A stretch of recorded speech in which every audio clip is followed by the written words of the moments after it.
Hey guys, welcome back to another episode of Let's Play Katawa Shoujo. This is episode, I think, number 4. What happened last episode was, Misha and shizune were trying to make me, go back or fall into their, little trap of a game. I think it was called Conquer the World, where they were trying to make me join the student council. Just because, they know the game, and I was like, what the freak, man, I don't know this game. I thought you were gonna just play for, just that. It's, oh no! Don't delete it. No, I'm not gonna delete it. Let's, can we load it in? Yeah, we can do this. Okay, sweet, okay. So this is what happened last episode. We stopped at the cliffhanger. This is where we're at the choice. Okay, she says you have no choice if you keep playing like this. No, you won't. She has a point. Attack aggressively, or it's a trap. It's smarter to play defensively here. Okay, so we know shizune. She knows what she's doing here, but I don't. So she thinks we're gonna attack her, but it's a trap. It's smarter to play defensive. Okay, let's do this. Let's go ahead and do that. Okay. It's likely that she's just trying to psych me out. Looking at the board again, I had a pretty good defense set up, and I'm not going to wreck it doing something reckless. A few turns later, I lose the game anyway. Aw, damn, she's like a beast at this game then. Shizune adjusts her glasses victoriously and allows herself to tentatively pump a fist in the air of celebration. Damn, she's just celebrating and we're just like, aw, damn. Well, you had an advantage, we told you before. Wahaha, Shi-chan, you lost when you allowed me to take North America. I mean, Shi-chan, not me. Mistakes being made. Getting control of North America is ambitious. Oh, gosh. Getting control of North America is ambitious because it provides a 5 army bonus, but you can attack it from 3 fronts. I don't know why I keep saying fonts. 3 fronts. So you must defend them at all. Yep, Shizune agreed. Like, yeah, looking stupid. I thought you might have more guts. How disappointing. Ambition. Hi-chan, your play needs to be more daring. Ambition. Aw, I was really excited when you took South America, but then you switched to playing defensively just because you gained a small advantage. That's no good, Hi-chan. You didn't take enough risk, and when you did, you didn't follow through. That's terrible, Hi-chan. Damn, what's it to her if I played too carefully? There's no need to rub it in my face. Oh, I wonder if you'd be able to be any good for the student council. What's this? Reverse psychology? I guess I don't have... Oh gosh, Oh, sorry, burping. I guess I don't have to worry about joining or not in that case. Giving up just like that? Oh, giving up just like that? I expected more of you. Seriously, is Shizune trying to taunt me into joining the student council? Besides, I don't even want to join. It's only my second day. I can't make that kind of commitment. I haven't even taken a look at other clubs yet, and these two, they're a little weird. Fine, I'll consider joining the council, but I want to take a look at the other clubs before I decide. Really, Hi-chan? You're not just saying that to make us feel better? Yeah. I'm just not sure what I want to. Aw. Or that I want to, not what I want to. Okay, Hi-chan, but we're not going to give up so easily. You said maybe. There's still a chance you'll come around. Come on, we could really have fun. We could play more Risk and... Oh, the game is Risk. That's what it was. It wasn't called Conquer the World. I don't know why I put in the thumbnail there before in the last episode. We could play more Risk, and maybe one day you could beat me, unless we graduate before that. That doesn't make me feel any less reluctant about joining, Haha, surely you aren't that horrible at board games. Maybe we can play a game, then, to give you a handicap. Ah, that's very, I guess, okay. I don't know, it's kind of, embarrassing and kind of like, yeah, you're a handicap. Can't do this. We're just gonna play an easier game for you. That's kind of like, taunting me in some way. I might have said that just to make you feel better after all. Aw, that's cool, Hi-chan. What were you just doing to me a while ago? You're making fun of me. You're rubbing it all in my face, man. Like, saying, I suck at the game. Okay, I take a glance at the clock on the wall and realize I spent far longer playing Risk than I expected. Sorry, I think I have to go. I wanted to go to the library. It's not closed yet, is it? Shizune scratches her head and gestures at Misha. How hard can it be to determine whether the library is open? It's a clock right there on the wall. It should be fine, or it should be, unless the librarian is absent. I think you're right, Chi-chan. Well, I think the library is open. It's on the second floor. Can't miss it. Do you want us to show you where it is? No thanks, it's okay. See you guys tomorrow. Bye-bye. Okay. One flight of stairs up, and I run into problems. The second floor halfway is a carbon copy of the third floor one. Why? Of course, the plane like only hallways can be. The problem is that the library's whereabouts are not as easily determined as one would think. The classrooms are marked with signs stating which class they belong to. But then, there is a plethora of other unmarked rooms. Is the library one of them? Or is it just somewhere down the hallway? I bet on the latter and choose my direction at random. After I turn around the corner, an unmarked door draws my attention because it's not closed. It's not open either though, just barely ajar so that I can see it's open and nothing else. It would make sense for the library door to be invitingly open, and while this one is not quite that, it's good enough. At the very least, it makes that someone is inside. At the very least, it means that someone is inside, and I can ask for directions no matter how embarrassing that is. Okay. I gingerly push on the center of the door with my fingertips, every muscle in my arm ready to pull back at a moment's notice. The feeling of being an outsider to the school can't be shaken from my mind, so much that I instinctively fear doing something wrong by entering. Oh gosh, that's gonna be a little bit. The door slowly creaks as if groaning from a deep sleep, though it's much easier to open than I anticipated. Leaning over and poking my head over further side to gain sight of the room as fast as possible, the meek hello on my lips is quickly snatched away. Okay. Ooh! I like where this is going. Okay. This is not as I was expecting. Yeah, this is not what I was expecting either. I mindlessly let the door open to its full extent, taking in the sight of the solitary figure taking center stage in the otherwise abandoned room. The situation steals my voice, leaving me standing at the doorway staring at the beautiful girl. Evidently, having taken her time to assess the situation, the girl gently puts down her teacup and opens her eyes, but doesn't look at me. Oh, is she blind? Hello there.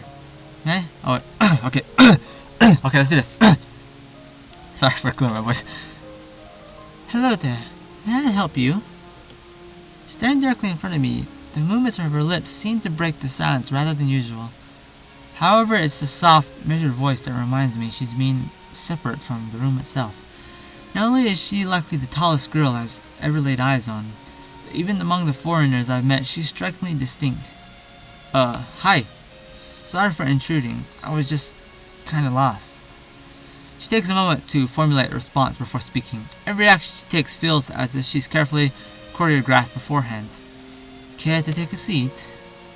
Unexpected, considering that I'm intruding upon her. Thanks. I slowly step towards another seat opposite of her.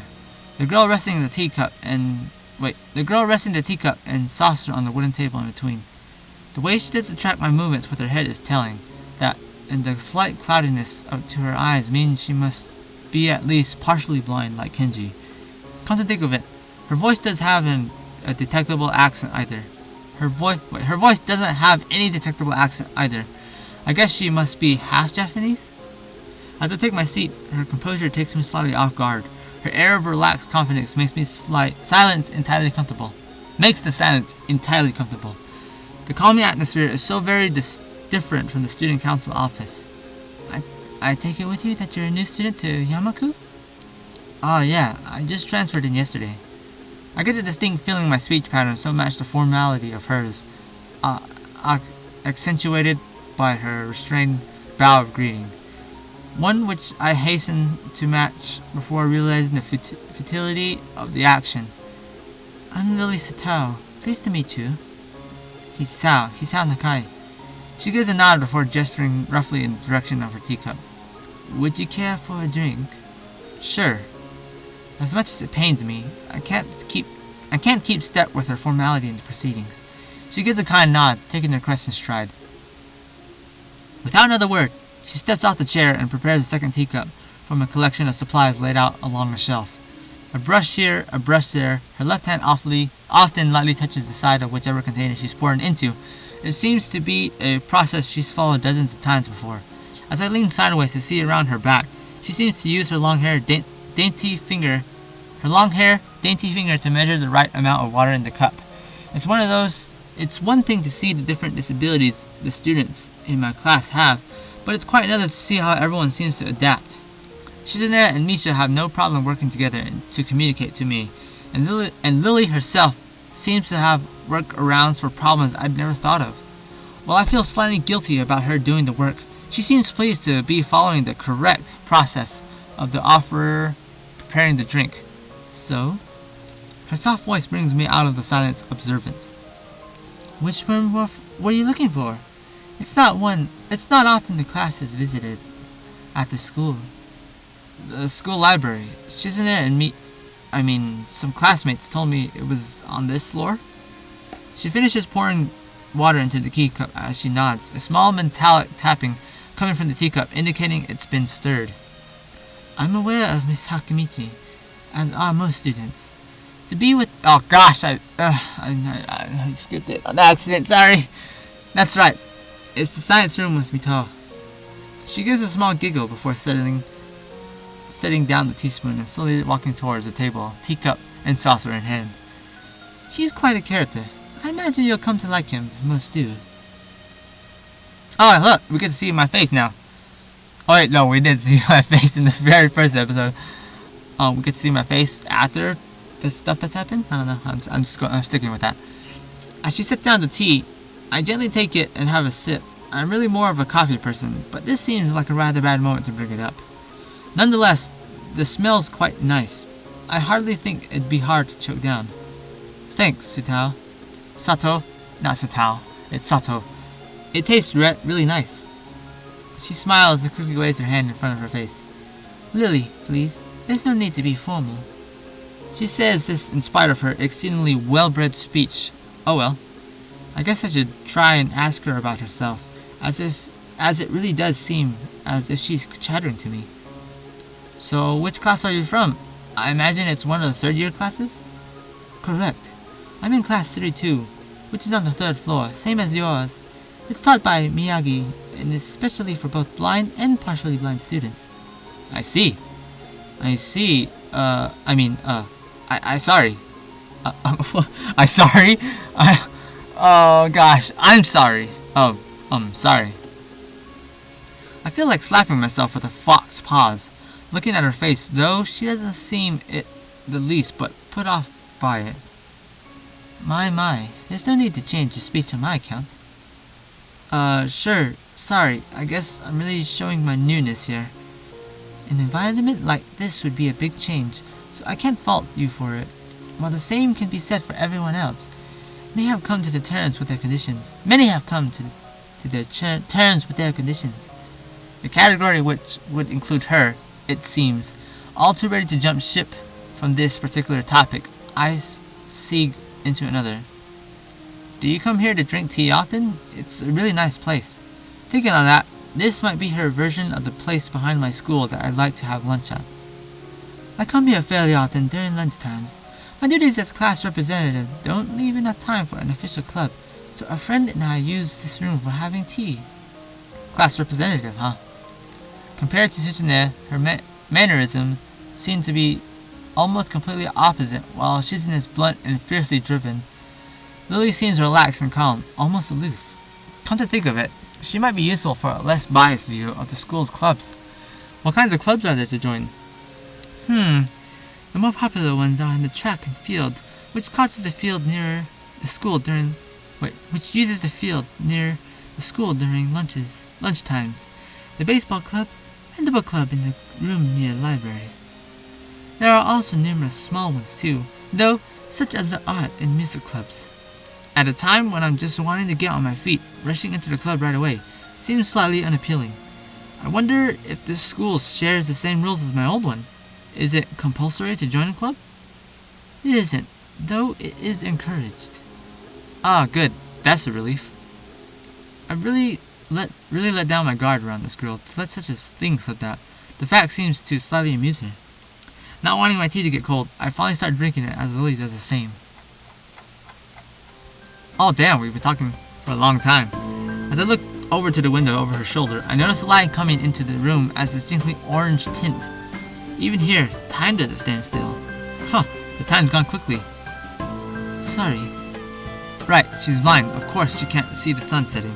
Good one, protagonist. Good one, me. It just looks like the sun's starting to set. It seems, oh god. I'm just a bad, horrible person. I said it seems. It seems to come as a surprise for her. I guess she must have lost track of time. Sorry, Hisao.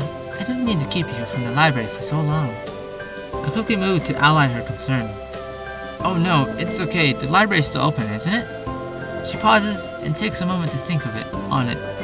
It's probably something I should have asked Shizune when I had the chance, but Lilly seems likely to know in any case. True, it's open until 6:30 during weekends. A quick glance at my watch confirms I have well enough time to get there. I might get going in that case. It's been nice talking to you, Lilly. She smiles and gives a deep nod, her hand still neatly folded on the table in front of her. It was my pleasure. Oh, come to think of it, shall I show you to where the library is? I couldn't possibly ask for more help. I should be able to find it alright.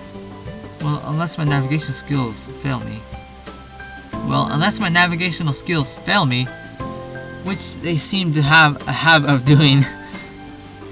It's alright. I was going to be talking to the librarian there in any case. I could introduce you. This gets better and better. It's pretty hard to deny her offer. If you're sure, then that'd be great. Thanks. As she stands up to follow me, she takes hold of a straight retractable cane that had been slipped in the handle of her bag on the floor. Compared to the cane the boy in the class had, Lilly looks much thinner and longer. His must be for support, whereas Lily's is for navigation. Together we leave the peaceful room and enter the empty hallway on the way to the library. Library. Side by side, my pace carefully slowed to match hers, we slowly walk through the hallway. It doesn't take long for us to arrive at the door to the warm-looking room, apparently situated in the center of the floor rather than either wing. Ladies first. She gives an appreciative smile at the gesture, taking the lead as we file in. To the left is the wooden library counter, with the library proper being on the right. It easily dwarfs my school's library with a distinct smell of old books, giving the place an almost old world air. Oh, I said old world. War. Oh my gosh. My words. They're just the best. There don't seem to be a lot of students here. Considering the time, it isn't a big surprise. Everyone's probably either in the school grounds or the dorms. Yuko, are you here? She says it in the thin air, since the librarian doesn't seem to be present, and of course Lilly can't see this. What's unexpected is that it draws a reaction. Oh, something from under the counter thuds against it, followed by a quiet wail. Ah. What? Oh hey, the origin, apparently the librarian, quickly crawls out and bounces up to extremely rich attention. Hi Lilly, how can I help you? Her voice is strained in a failing attempt to sound casual, and she's rubbing the back of her head. Good afternoon. What happened just now? I heard a strange sound. It's nothing. I just hit my head. See, I dropped an eraser under my desk, and while I was looking for it, okay. See, I dropped an eraser under my desk, and while I was looking for it, a pencil dropped, and when I was looking for both of them, you came and surprised me. Are you really alright? I'm sorry, I couldn't know. It's okay. Sorry for making you worry. This is nothing. I've had worse happen to me. She's quick to reverse Lily's apologies, almost frantically trying to push aside the possibility that she could be in any way inconvenienced by bashing her head on the counter. Yes, worse things have happened. The girl fidgets with her fingers as Lilly doesn't seem to drop her concerned expression. And then she shuffles some papers around the counter for no reason. A little shorter than Lilly, replete with glasses, freckles, and a very troubled look. She seems to fit a library perfectly. Oh, Lilly, did you get my message? Message? Oh, the two imported books that arrived. Right. They finally came. I can't believe it took so long, but... And missed her celebrations, partially for managing to change the topic. I'm sure she's noticed me from the corner of her eye and freezes on the spot while she does. Oh, no, I'm sorry for noticing before. Did you need to check out a book or return one? I'm sorry. The way she could quickly shift between moods is so unsettling. It's a little unsettling. He's with me, Yuko. This is Hisao, a new student. Hisao, this is Yuko, the school librarian. Pleased to meet you. Hisao. Right, Hisao. Pleased to meet you too, Hisao. For a second, she visibly attempts to engrave the name on her mind so she won't forget. Yuko often arranges to import foreign books in Braille for me. Would you like to tell Hisao a little something about the library? Lily's innocent suggestion is met with an expression of abject terror. Please, Lily, I can't. I don't know what he could be interested in. This is too much responsibility. How is it responsibility at all? I don't get it. Wait. How it's any responsibility at all, I don't get it. I don't get. But her objection is so sincere, I don't doubt for a second that she would rather disembowel herself on the spot than tell me where the light novels are. But, so there are a lot of books in Braille here? I intend to send the day by asking the first thing that pops up into my head. It seems to work at least partially, as Yuko seems to not exactly relax, but at least look slightly less tense. Well, I think about the third or fourth of Yamaka's libraries, either in Braille or audio. Makes sense, given all the blind students that be here. If it's only that, how come the library is so big in the first place? Well, we get a lot of new books regularly because the library is inadequately endowed. That's probably why. They send more on new books than on my salary, and then I have to organize and shelve all of them. Wow, that's tough work then. It's so troublesome, and they weigh so much. I wish I could quit this job. Well, maybe you should. Maybe that's her only way of, earning some monies. But, everyone has their own situations they have to deal with. A very awkward silence follows his revelation of too much information. I'll go check the aisles then, if you don't mind. It's probably best for all of us if she doesn't keep talking to me. Okay, so our protagonist knows what he already knows. He figured out that she's not a very good, she doesn't have that good tendency to talk to people face to face. Oh gosh, I missed it very well. All I saw was very well by I forgot her name, Lilly. I guess I'll keep going. My first impression was right. A library is surprisingly big. Ambling down the narrow aisles, I studied the spines of the books in random order, occasionally sliding one out to read the blurb. Blurb? I've never seen that word before. Blurb. Taking it with me if it looks good. In a few moments, I have a respectable stack of books in my arms. I guess I'll never be stuck for a choice in here. The normality of the library sinks in. Sure, there are large print and Braille books scattered throughout, but it's what it is, a library. It's as if the calm mood from the room I had tea with Lily is snuck. I'm sorry. It's as if the calm mood from the room I had tea with Lily and snuck with us in here, unless it was here to begin with. Something about that puts me at ease, just like before. I reach the end of the aisle and find a collection of desks set up for study or personal reading. Going a little further, though, I discover a nice quiet corner at the back. While the rest of the library has the odd student sitting at the desk near either reading or stealthily sleeping, the back is pretty much deserted. As I glance around, I see someone who I recognize sitting on one of the several beanbags. Hey! There we go. It's a dark-haired girl from the class, and my waifu, the one who snuck out of the classroom earlier. She's reading a book, keeping it close to her face, which makes her look like she's reeling into it. From the way she's acting today, I had her pegged as more of a delinquent than of a bookworm. In fact, her mysterious disappearance from the class raises all sorts of whys in my head.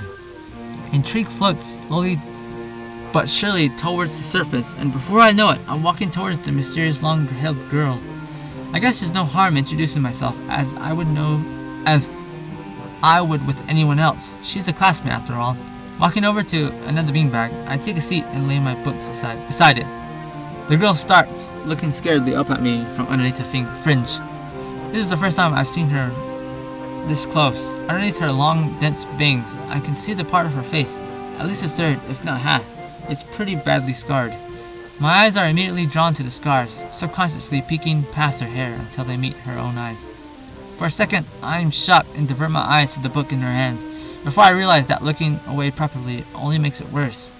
Or probably only makes it worse. Oh, hi, I'm new here. You sound like we're in the same class. I'm sorry, I didn't mean to startle you. That's probably the perfect answer right there. I'm sorry, I didn't mean to startle you. I'm just here to read. But secretly in my mind, I'm here to go after you. I'm very attracted to you. Maybe we should go out. Oh gosh, so straightforward. That's probably gonna make her run away. Okay. Let's see. I'm probably gonna go with the second one, but you know, I'm gonna have to end it there on a cliffhanger again. Like and favorite if you enjoyed. Hopefully, you guys you're really enjoying this this series. But you know, I'm back making regular videos on the current regular schedule. But hopefully you guys enjoy this. Like and favorite if you enjoyed. I said that 3 times now, I think. I'm the Lexicon Gamer. Write down in the comments whatever it is, whatever your heart's content. Just write it all down there. And I will see you guys in the next episode.